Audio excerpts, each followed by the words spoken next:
So, dito na siya guys, no? Parang 50 meters lang, layo dun sa una natin tinignan. So, ito siya. Yan. See? Mataas din siya. Lakad lang tayo na 3 minutes, hindi pa kasi time. Oh, ganun pala yan. Okay. Oo, kasi may time kami guys dito. Parang 4:30? Oops. Ganun pala yan. So, dapat pag maaga ka, so hindi ka pa pwede. Kasi parang may apps ata siya na pinipindot para ma-unlock yung yung key. Parang ganun siya. Yan. So, ganda lang dito, no? Pero hindi ko ma-feel yung bahay. Hindi ko siya feel. Oo. Kasi may ganun eh. Dapat, alam mo yun, mapifeel mo kasi yun eh. Pag ito nung sasabihin mo na ito din gusto ko, mararamdaman mo yun. Yan. Eh, sa hindi ko nagustuhan doon, yun nga yung stairs guys, medyo mataas siya.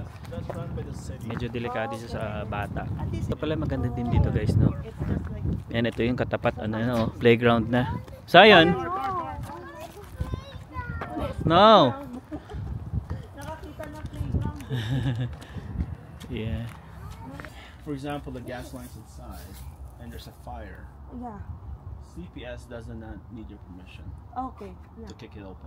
They will kick it open. Okay. Yeah, because you have to shut down. Yeah. So, the one who owns this should know that. Yeah, it's actually in here. Yeah. In the title. Yeah, it's in the title. They have the right to go in there. Maintenance too, but this needs to be maintained by the city. Yeah. They will send you a letter to go in here. If you refuse entry, you cannot refuse entry. Yeah. Oh, yan. So guys, still being occupied. That's why may mga gamit pa. Pero ang ganda ng area. Yeah, so pagpasok mo pa lang dito, simple lang, no? Yan, so ito na siya guys, no? So yung second townhouse na inisip natin today. Ito yung main door. Pagpasok mo, meron dito syempre yung lagay ng jacket. Yan. Huwag mo lang masyadong open kasi occupied. Yeah. Pero ito maganda. Ito na guys yung dining niya, no? Tapos meron pa ng another table. Oo. Ito yung countertop mo. Quartz din yata ito. Tama ba? And then ref. Yan, yung ref. Parang ganun din yung ref kanina, no? May ice maker din siya. Then stove, microwave. Yeah. So meron siya din ganito. Washer. Yeah, washer. Then yung mga lagayan ng plato. Yan, nandito. Right? For me, maliit siya. Maliit. Oo. So, yung space siguro dito, yung nakain yung sa, ano ba to? Kasi ito, tinan nyo, yung dining table na maliit lang. Then, makikita mo pa upstairs. Yeah. Kasi ito na yung living area and then kitchen. Pero meron pa yata additional family area sa taas. Okay, tingnan natin. Sige. Go ahead upstairs. Yeah, Okay. let's go check it. Let's check it. So, this one is... Yeah, later na yan, baby. okay. Check natin yung So, powder room? Yeah! O, mas malaki to. Spacious, guys. Ay, naalala ko yung ganyan natin sa Pilipinas na sa yung ilalim niya. Ayan. Ayan, yung ganyang design. Aesthetic. Bumili lang kami sa Shopee. Sa ganda ng wall niya, baby. Oo nga, no. Ano lang to? Wallpaper. Yeah, wallpaper. Let's Yeah, let's come on. Okay tayo. At is hindi ganun kataas. Tingnan natin. Steps. Come here. So, nga, yung steps niya, hindi ganun mataas. Unlike doon sa unang bahay kanina, guys, no? Medyo talagang patirik. And then, siguro, Yan, lagayan lang ng mga towel. towels. And then here, parang ito yung nursery nila. May crib pa. Tapos may closet doon. Ayan, that's Bluey. Oo nga, may baby pa sila. Then, yung view mo dito.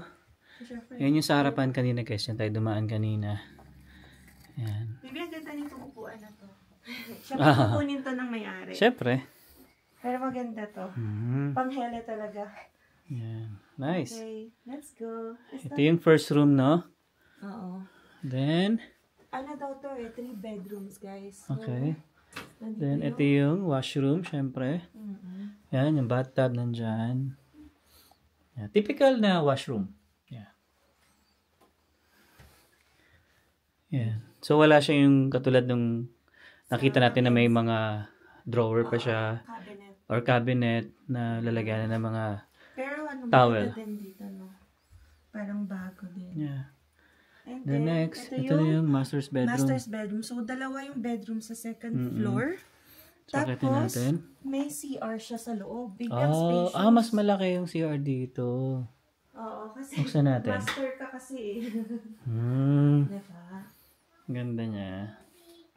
Are you still Yeah. a baby? So ito, Yan, lalagyan. lagayan din syempre ng ano. Oo, ito yung hinahanap ko. Lagayan ng mga shampoo, yan, towel, pwede. Depende sa iyo. Yan. Yan. Then ito yung kama nila. Ito yung walk-in closet siguro. Yeah. Ayan, oo nga. Oo So, nga, ito. okay na yan. Oo, Kasi may gamit may pa. gamit din na natin kaya papakialaman yan. So ito yung Ayan, si Zion. yan, king Show it to size. them. Say hi. Hi, king size. Then yeah, window. Yan, maganda dito. Punta tayo dito. Yan, maganda at least no, maliwanag dito. Yan, Zion, move. Hindi yan atin. Oo, so yan guys, no. Malaki tong master's bedroom niya. Yan. Kasi king size eh. Tsaka gandahan nga no, meron na rin siyang washroom. Kasi guys, So, hindi siniksik dito yung sa second floor yung mga rooms dahil meron tayong third floor. Mayroon pa taas. Okay. So, tingnan natin. Wow. Pangyayaman. Tignan mo. May family area. Oh, yeah. Family room. Ano ba to? Diba? Mhm. Dito another gaming area mo. Dito katutugtog. Wow. Hindi pwede maingay yan. So, yan oh, may stationary bike din siya oh. Yeah, actually. Oh, mayroon pa pala dito. Third bedroom. See, ang ganda guys, no? So, parang Meron ka ng, parang sabihin mo na ng entertainment room na lang din to. Pwede mong gawin. Tapos meron pa siyang room pa, isa dito. kuya to. Ang laki din. Wala lang siyang closet kaya meron siyang cabinet. Malaki din. Oh, galing oh. So, Iron Man. There's Avengers, oh. Ang laki to. Tatlong kwarto. Maganda rin siya, no? Kasi habang natin kwarto, kasi yung kanina 2 rooms lang. Oo. Sayo, no? Ito, ano to eh? Double? I think double. Queen yan. Or queen, yeah. Ganda. Ganda siya. Yeah. So, ganito na yung ano niya kasi nandito na tayo sa tuktok. Yung sa shape ng house. Ang ganda. Diba? Oh, third floor. Yeah. Okay din. Ano, ang sabi ko sa'yo, ito yung nakita ko na additional bed sa third floor. At least spacious. Ganda rin siya, guys. Actually. Oh, diba? Kumpara dun sa isa kanina, no? Oo nga. Yeah. Kasi 2 rooms lang. Ganda dito. Video okay time, di ba? Parang mas feel ko nga tong ganito na build kesa doon na parang feel ko super bago, super sharp, ang daming edges. Tsaka mas mura to, no? Oh, mas mura lang naman. Oo, konti. Kumpara dun sa isa, guys. Pero mas maganda to. Totoo lang. Depende, depende sa seller kasi eh. Diba? Yeah, mukhang medyo napifeel ko siya. Ano feel mo dahil sa third floor? Hindi naman. Kasi okay din naman. Maganda, maraming rooms. Oh, ito, di ba? Tapos may garahe din to. Check natin mamaya. Yeah, ayan, napakita na natin to eh. Yeah. Yan. So, parang 4 na floors to. Kasi may bababa pa to sa Oo, meron pa pababa eh. sa parking. Yeah. Basement. Basement, Oh, okay. Oh, basement. Oh, Okay. Sorry guys, na wala palang parking. Basement pala siya. parking stall. Oh, parking stall. Just like the outside. Okay. Parking stall. Yeah, we'll see this. Okay, so basement. Going to basement na tayo. Yeah, So again, no, wala pala siyang parking. yeah, yun yung difference. Kaya malaki pala to. Yun pala yung sinasabi ko. Wow, okay. Oh, pwede mo na rin gawing ano to. Parang baby sulit na Sulit siya. Oh, ang laki, baby. Malaki, no? Ang laki niya. Ay! Nice. Diba? I think this is better than the previous one, yung una. Kasi spacious. O, tambakan mo. Ang dami space. This mine. And then, nandito yung laundry. Yeah, yung laundry yan. Bakit na natin makalimutan, no? Hindi na natin napansin yung laundry sa taas. So, nandito siya. Wala nang laundry sa taas. I mean, hindi siya natin napansin sa taas. So, ito na siya guys, laundry. This my toy. Tapos dito, My toy. ayan, tulad nung may-ari, may andyan yung PlayStation, entertainment room. I-give up mo lang talaga yung parking to have more space dito. So, nasa priority mo. Ano ba yung gusto mo? More space sa iyo sa bahay o My toy. dapat nandito yung car sa loob? Oh, sa ganitong design, siguro okay lang na walang parking. Oo, kasi kahit sa yung labas store. lang. Kaya Yeah. nasa, depende nga daw sa priority. Pero sa ganitong, yun nga, sabi ko nga, sa ganitong design, 4 yung rooms, may ganito ka pa. At sorry, may 3 rooms, tapos may ganito ka pa. Pwede Tapos sa taas, pwede rin, actually, yung pag-akit nga doon sa taas, yung pinaka third floor, Oo. pwede mo rin lagyan ng kama yun eh. Ang daming pwedeng mag-improve. Oo. This my toy. Pwedeng mag-camping ng Nice. mga family. Mommy, this my toy. Ang laki niya, to be honest. Mine. No, it's not yours. Yeah. I'll buy you. Let's buy you a toy. Nice. Medyo nafe-feel ko siya. Napil mo. Napil mo at least. Oo.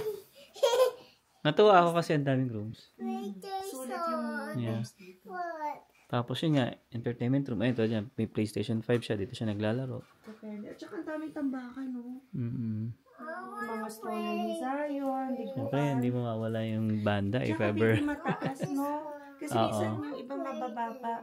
Yeah. Pwede na rin. Wait. But it's more of the distance din pala. Yeah, and then. Yung Copperstone, mas malayo siya sa downtown. Totoo.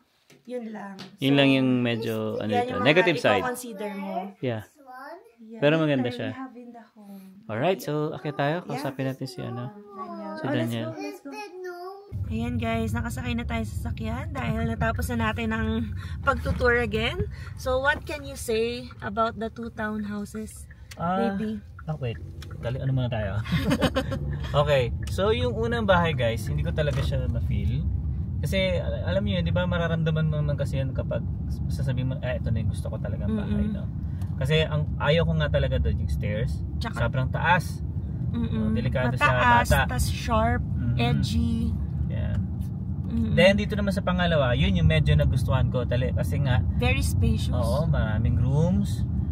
Yun nga lang, medyo tight lang yung building kaya mataas siya eh. Oo. Oo, pero maganda siya, maganda Parang talaga 4 siya. siguro. Oo. Basement and then living room, kitchen. Pangatlo yung master's bedroom, tapos second bedroom, tapos washroom. And then sa taas, yung third bedroom, and then yung family room. So, di ba parang 4 na level siya. Okay na rin, siguro for its price Pero, syempre, i-consider mo yung bata, yung sino ba yung titira dito. Syempre, kapag nag-invite ka ng magulang, which is minsan elderly, di ba, ay mahihirapan sa dami ng akyatin. Tapos, kapag bata din, mahihirapan ka, nasa na ba yung anak ko, nandun na sa pinakataas, hindi mo pa marinig. So, yun yung mga pwede nating i-consider din. Kasi yung mga napuntahan natin, previously, Mackenzie, rinig mo agad kasi isang akyatan lang din. Diba? So, depende sa'yo. At saka yung pangalawa nga lang, walang attached garage. Yeah. So, nasa sa inyo nga pa rin guys, needs ng family nyo, ano ba yung kailangan nyo? Covered ba? Or pwede na yung mga, ayun yung sa parking stall. Diba? Designated parking. Pero gaya nga sabi ko, sa ganung design, okay siya guys. Kahit sabihin mong wala kang parking. Kasi malaki talaga siya. Maraming rooms. Especially pag may mga family kang na napupunta rito. Right. So hindi ka mamumblema. So, yung price nga pala, no, yung sa unang townhouse, 452,000. And then, yung sa pangalawang townhouse naman, 449,900. So, parang 450. Yan. So, hindi sila nagkakalayo ng presyo. Well, nasa same community lang din naman sila. Nakita nyo, nilakad lang din namin. 50 meters ka lang. Pero kitang-kita nyo yung difference talaga ng layout. So, actually, maybe sa una talaga, parang nakulangan ako. Parang yun na yun, no? Walang masyadong, I think, laman. Parang super bare. Although, napakabago talaga. Makikita mo talaga yung material super bago and well-maintained. Yun nga lang, hindi ko feel. Hindi natin na-feel. Yan. So, based sa mga nakita natin sa 4 na bahay, so alin yung mas nangunguna sa'yo? Para sa'yo lang, para sa'yo. Yeah, para sa'yo. Tayo pa sa akin si Mackenzie tapos si Applewood. Kasi naglalaban sa akin yung distance eh. Natatalo tong Copperfield dahil ang layo. Malayo siya. So dagdag ng 30 minutes yung biyahe. So whether i-car mo yan or transpo, syempre additional pa rin yan. Additional gas, additional time na makukonsumo sa daan na sana kinukonsuman na lang sa ibang bagay. And then yun, tas ito yung pangatlo. Pero yung unang pinunta natin sa Copperfield, hindi ko bet. So hindi nakasama yun sa bilang. Hindi. So ikaw?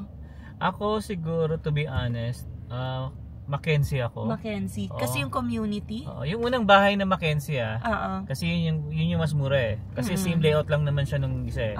Then sumunod yung yung Applewood. Yeah. Hay, nako yung war na pwedeng makaapekto, tariff war, trade war na ganyan. So, yan yung mga bagay din na kino-consider natin. So, wag po muna magpanik kasi marami pang pwedeng mangyari. And alam din namin talaga napakahalaga ng status dito. Syempre, kailangan natin i-work out din ang ating permanent residency. So, guys, sa mga nagko-comment, ayan, na-appreciate namin talaga yung mga payo nyo. At least nakakuha kami ng idea. And we agree with you na maganda i-secure muna yung status kasi mahirap din yung nakabili na ng bahay tas mawawala ng status. So at least kami, parang may nilulook forward din kasi kaming something. And then inisip namin, what if dumating na yung time na yon? At least we are ready. Kasi yung papasok mo sa market, pag-hunt ng mga bahay, hindi madalian yan. So, kunwari ngayon lang kami available and then mamaya magiging busy na kami. Makikita nyo, wala na naman to sa vlog natin yung house hunting. So, yan, kaya ngayon lang kami na nakakatingin din kasi ngayon kami may time. Tsaka dun sa nag-comment pala na yung sabi niya, dahil nga student lang hindi raw pwedeng bumili. Ano yun guys, pwedeng bumili ang kahit student. Pwede natin i-discuss yan later on sa next vlog natin na kung paano makakakuha ang non-permanent residents ng bahay dito. So, yung iba talaga kasi sinasabi, paano kayo makakakuha ng bahay? Hindi naman kayo PR. Kasi guys, pwede pong makakuha kahit hindi PR dito. As long as ma-meet mo yung conditions or requirements yan. Nasa batas na rin yun and nasa rules. Alright. So, ayan. I think hanggang dito na lang muna. Ayan, another tour na naman. So, hopefully, nag-enjoy kayo. Yan, kasama sa aming pagtutour sa mga townhouses. Dito naman sa Copperstone. So, yeah, hanggang sa susunod na house tour, we'll see you again on the next one. Peace!